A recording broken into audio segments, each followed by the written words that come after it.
तो सबसे पहले एक बात का ध्यान देना, जो अगर जिनसे गलती हो रही हो कि अपने बच्चों का ध्यान रहता है लेकिन बुजुर्गों का नहीं, तो जब बाहर से आओ ना तो अपने अगर बच्चों के लिए 10-20 का कुछ ले रहे हो और घर के बड़े बुजुर्गों को भी थोड़ा सा कुछ ले लोगे तो पता नहीं कितना आशीर्वाद लग जाए। बोलो जय श्री राम। उससे 10 गुना और भी कमाओगे, ध्यान देना, और बुजुर्गों का आशीर्वाद लगेगा। माता पिता बुढ़ापे में ये नहीं चाहते कि बेटा तो मुझे सोना दे दे, रेशमी कपड़े दे दे, ऐसा कुछ नहीं। वो केवल इतना चाहते हैं कि मेरा बेटा मेरे पास आकर थोड़ा बात करे, बैठे हैं, आते जाते। लेकिन आजकल बच्चे झुंझला जाते हैं, तुम्हारे पास क्यों बैठो है?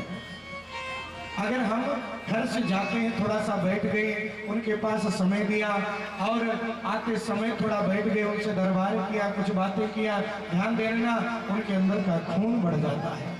उनको लगता है मेरा बेटा मेरे पास बैठता है। जिस प्रकार अपने बच्चों के पास समय देना चाहिए, उसी प्रकार थोड़ा सा समय अपने माता पिता अभिभावकों के पास भी दो। बहुत सी बुराइयां भी दूर होंगी, अच्छाइयां मिलेंगी और उनके जीवन उनको भी अच्छा लगेगा और आशीर्वाद निकलेगा और वो आशीर्वाद आपको लगेगा। ध्यान देना, अकेलापन नहीं लगना चाहिए। तो मानो कन्हैया आज दौड़ करके जाते हैं और एक पकौड़ी उठा लेते हैं और पकौड़ी उठा के मुख में डालने को हुई, मैया ने कहा, डांट लगाया, अरे लाला रख इसको। बोले क्यों? बोले जय जय की पूजा के लिए। आज कन्हैया सोचते हमसे बड़ा जय जय कौन आ गया, जो खाने को भी कुछ नहीं मिल रहा है। भगवान ने पकौड़ी रख दी और आनंद बाबा के पास गए। बोले बाबा ये बताओ ये जय जय कौन है? बोले जय जय इंद्र है। इंद्र की जब पूजा होती है तो वर्षा करते हैं और जब वर्षा होती है तो घास उगती है और घास चरकर हमारी गाय जो है दूध देती है, इसलिए हम उनकी पूजा करते हैं। आज आनंद बाबा से लाला ने कहा, बाबा क्योंकि इंद्र के अंदर अहंकार भी आ गया था। बोले बाबा ये जो इंद्र है ना, ये अपनी ड्यूटी कर रहे हैं, हम इनकी पूजा करने की जरूरत नहीं है। जैसे कोई डीएम है, एसडीएम है, तहसीलदार है, जो भी व्यक्ति है, उनको प्रजा के द्वारा जो टैक्स है उसी से उनको पगार मिलती है और उनको पूरी जिले की व्यवस्था रखनी पड़ती है। तो भैया वो उसकी ड्यूटी है, उसको काम करना ही है, वो कोई कृपा नहीं कर रहे हैं। उसी प्रकार इंद्र की कोई कृपा नहीं है, इंद्र को एक ड्यूटी मिली है, तुम्हें बारिश करना है। बोलो जय श्री राम। और बाबा मैं तो ये समझता हूँ कि संसार में कर्म से ही व्यक्ति का जन्म होता है, कर्म से मृत्यु होता है। कर्मणा जायते जंतुः कर्मणैव विलीयते सुखं दुःखं भयं क्षेमं कर्मणैवाभिपद्यते। कर्म से सुख दुख मिलता है, इसलिए व्यक्ति को जीवन में सिर्फ कर्म को सुधारना चाहिए।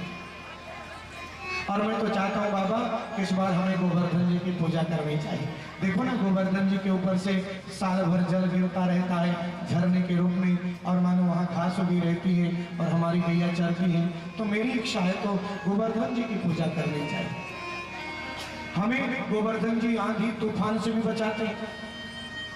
बोले लाला मैं अकेले थोड़ी फैसला ले सकता हूँ, एक काम करता हूँ, पंचायत बुलाता हूँ। पंचायत बुलाई गई, कुछ ने मना किया, कुछ ने हाँ किया, लेकिन बाद में ये पास हो गया कि नहीं, इस बार लाला की इच्छा है श्री गोवर्धन नाथ का पूजन किया जाए।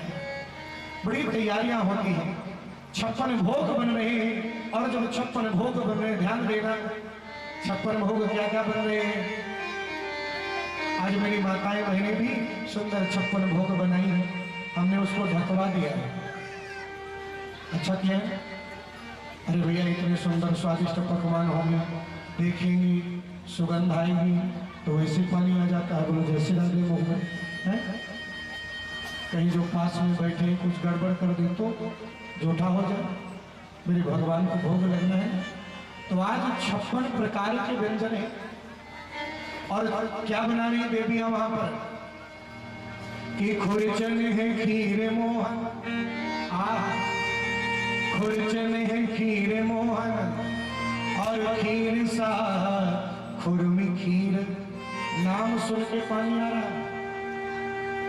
सामने हो जाए तो कि खुरचन है खीर मोहन खीर सायरी खुरमी खीर खजला जलेबी कलकंद बालूशाही मोहन थार में बाबा की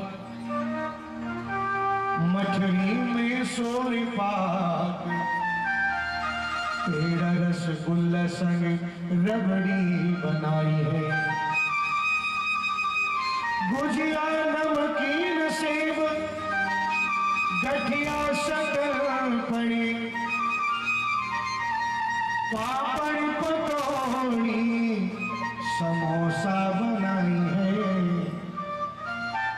मधुप श्याम नंद बाबा यशोदा सब सामग्री लेकर गिरिराज आज भोग में सजाए। सब लोग भोजन बना रहे हैं पकवान और पकवान बना करके बैलगाड़ियों में लिया और लेकर के जा रहे हैं गोवर्धन नाथ की तरफ। और जैसे गोवर्धन जी के पास गए बड़े ध्यान से सुनेंगे और मानो भगवान कृष्ण भी साथ में है। आज मुख्य यजमान गोवर्धन नाथ का पूजन भी करेंगे, ध्यान देना। और एक बात और चीज, मिथिला में कोई भी चीज प्रारंभ दही चूड़ा से होता है, ये हमें मालूम हो गया है क्योंकि कई कथा में तो भैया गोवर्धन जी को दही चूड़ा जरूर लगा। अपने यहाँ का जो भोग है ना वो भी जरूर भगवान को खिलाना चाहिए, ध्यान रखना। तो जानते हैं आज मानो पूरा 56 भोग तैयार हुआ और जब पूरा 56 भोग तैयार हुआ सब लोग लेकर के जा रहे हैं बड़े भाव के साथ।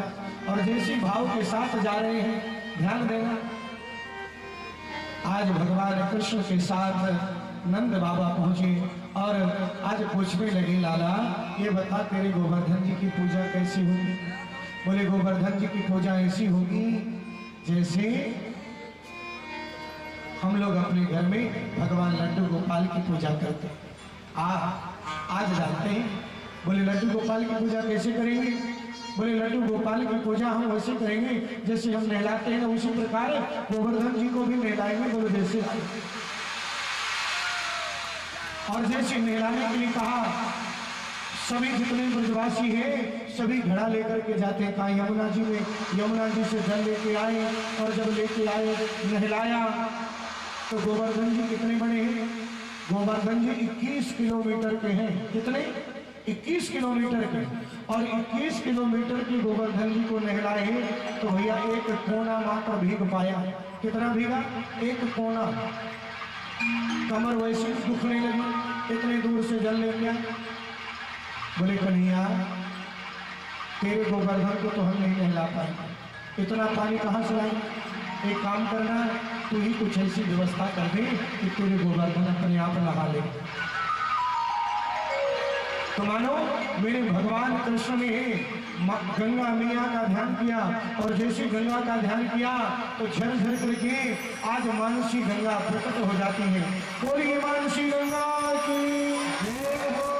आज जब गोवर्धन जी महाराज जाएंगे ना वहां पर मानसी गंगा भी है और मानसी गंगा से स्नान हो गया। भगवान ने स्नान करवाया और स्नान कराने के बाद ध्यान देना आज मानो भगवान का पूजन हो रहा है। और जब पूजन हो रहा है तो क्रमशः आज सभी लोग ग्वाल बाल मिलकर भगवान गोवर्धन का पूजन करते हैं, भोग लगाते हैं। भोग लगाया, श्री रामा ने कहा लाला तेरा गोवर्धन भोजन पाएगा कि नहीं। बोले जरूर पाएगा। 4 भुजा से भगवान स्वयं गोवर्धन के ऊपर बैठे और चारों हाथों से खा रहे हैं। मन सुखा ने कहा लाला लगता है तेरा गोवर्धन कई सालों से भूखा है। बोले क्यों। बोले लोग बात के 2 हाथ होते हैं तो 1 हाथ से खाते हैं, तेरे गोवर्धन के 4 हाथ हो गए तो 4 हाथों से खा रहा। बोले जैसे और ये बता थोड़ा सा हमको कुछ बचेगा कि नहीं। हम तो इंतजार में ही थे क्योंकि मैया ने कुछ खाने को दिया नहीं और तेरे गोवर्धन यहाँ तेरे गोवर्धन को चढ़ा दिए और मान के चलो ये पूरा खा गए तो हमको तो कुछ बचेगा ही नहीं। बोलो जैसे आज भगवान कहते नहीं चिंता मत करो गोवर्धन की कृपा से तुम्हें भी मिलेगा।